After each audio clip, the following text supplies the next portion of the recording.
in a world that requires hundreds of billions of projects to be structured. So if you cannot address those problems, how can you even assume you'd be able or capable to save the world? What do you mean by saving the world? So the next question is, what did we unlearn about helping? Okay. I'm going to bring a perspective I developed in my personal life to my professional level. Sure. You can only help the others in as much as they want to be helped, as they are ready to be helped, and as they are willing to receive your help. Especially in our field, there are many times these multilateral development banks are accused of being some behind the curtains masters of the destiny of these countries. I think it's a very not full picture. Right.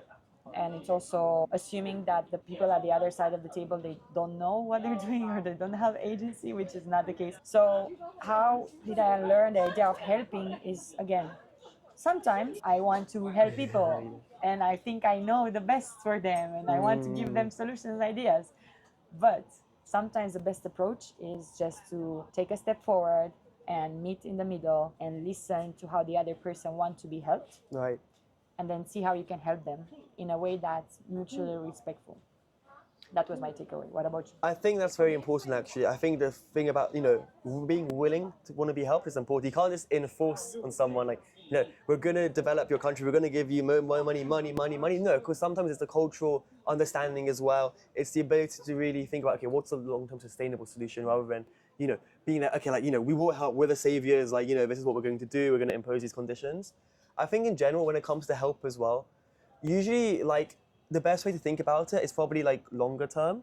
I think sometimes, people might think, I also thought as well, when I speak about development, I thought it was always grants and aid. And there's a lot of criticism about aid and grants historically as well, like tied aid. You can look at some countries now withdrawing the aid because they want more soft power, they want more conditions enforced. So I think helping, what we do at least, let's say in the MDB world, we often actually still, we charge interest. It's not commercial, of course. It's still meant to be affordable, but there's still some financial viability, some sense of this is a loan, it's not a gift. I think that's where it makes the helping more formalized because it's we are helping, but at the end of the day, we still have the correct covenants, we have the expectation that this will be sustainable and it will still support development while encouraging best practices. So I think help has to be seen as sustainable as well. And not just there. How would you apply that in your personal life or in personal terms? Interesting. See, I love to give aid, to be fair, in the sense that, no strings attached. I'm more than happy to help others out of out of my own heart. But of course, sometimes I don't, no one wants to be used, right? Let's say. So sometimes, if I don't know someone that well, I think maybe there's some second nature behind maybe their actions or they have other motives. I'm like, okay, I'm here to help, but maybe let's think about this all more in a sustainable manner. Okay, I can help you, but please, bear this in mind. These are my covenants. Bear this in mind. Respect this maybe. Okay. But of course, I don't like to do this with my closest friends and family. Thank you. Okay. Sorry. What's the next Moving one? on. Yeah. So it's a great point of transition for our next question, which has to do with the saviorism, the savior complex. I never had this one actually. So I need to, because we've been talking about how we hope that this work will change the world. Yeah, it's do gonna better. and then we're joining this program where we have an opportunity to express leadership. So then I want to understand, and especially apply to reality on the ground when we go and see the reality. Yeah, I see. How does that make you reflect about your ability to actually change the world? Okay. I want to understand that, and I'll share after. Sure. Yes, I think one of the best parts about this job is also this aspect of being able to go and visit the field, talk to governments, talk to clients, and really understand what the infrastructure or the project is.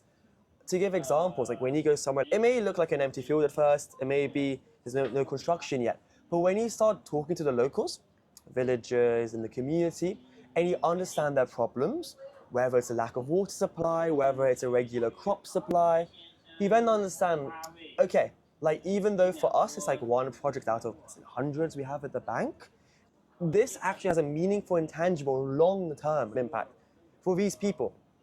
And this is what I really like about my job. Because before we may discuss, of course, saving the world, helping loads of people. That's great when you look at the numbers, but when you actually talk to the people, I think that's a real, okay, I'm doing something quite good here. Someone's actually talking to me about the problem they have and how we can address it. For me, that's more important than like a number, let's say, like a statistic. Yeah. So I think it's great, and I think that's something which I really value and appreciate about where I am right now, and being able to actually advance these sort of situations for different sectors and for different groups of people. And I don't know for you, because I know you also have a variety of projects all over as well.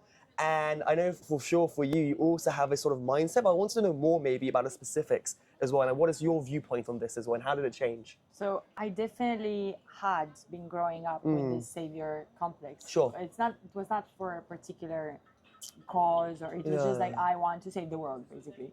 And it guided my career, and then it guided me towards public, towards private, wherever I could create the biggest impact.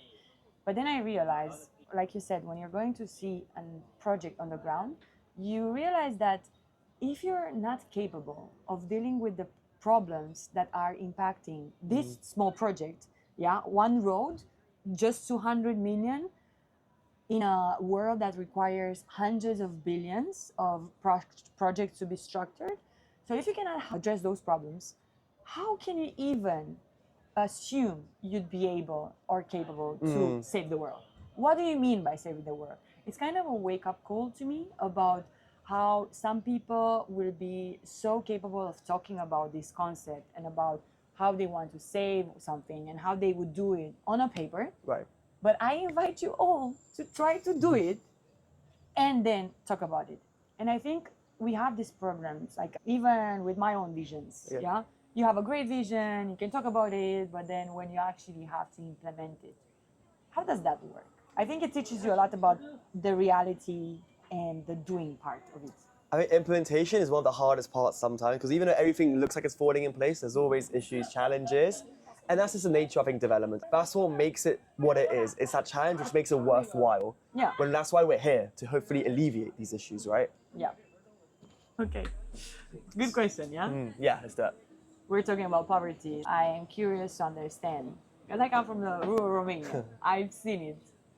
How did that proximity change your relation to your ambition and also to how you want to live your life? I think it can be quite sobering sometimes, because where I grew up in the UK, of course there's poverty in London as well as poverty in the United Kingdom, but it's a different type of poverty.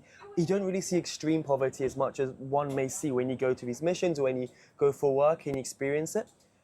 At the end of the day, it almost has solidified my own ambition, like, okay, like I like this field, I want to continue working here, because I can see just how many problems the world has. It's all about being able to actually be there to experience the problems and the challenges and say, okay, like we can do this by, implementing this or encouraging to do this. I think ultimately it's just a great idea or a perspective to understand, okay, the world is comfortable maybe from, your own four walls, whether it's, in Paris, whether it's in London, whether it's even in Beijing. But like, okay, like you go out there and now it's like, okay, this is where the real work is going to be done and this is where I want my purpose to be. Okay. Experiencing poverty like that, it's kind of always a reminder to be grateful, to ground myself in the real world challenges out there. Because most of the times when we are at our desk, in our offices, we think like our life is so hard and I don't have time to work out this weekend and I don't know where to do my holiday, or you're going to a hotel and exactly, you're going to a hotel and you're complaining about the quality of the food at the buffet. Right. So it just makes me very grateful and aware that life can be very simple. And it also showed me, because I'm very preoccupied with the idea of purpose and meaning of life. It showed me that there are so many ways to be happy that don't require most of the things we are struggling for in the big cities, right, and in the developed world. That's a good way of putting it, for sure. I think being grateful is one of the things you have to practice as much as you can. I think it's an amazing way of looking at things.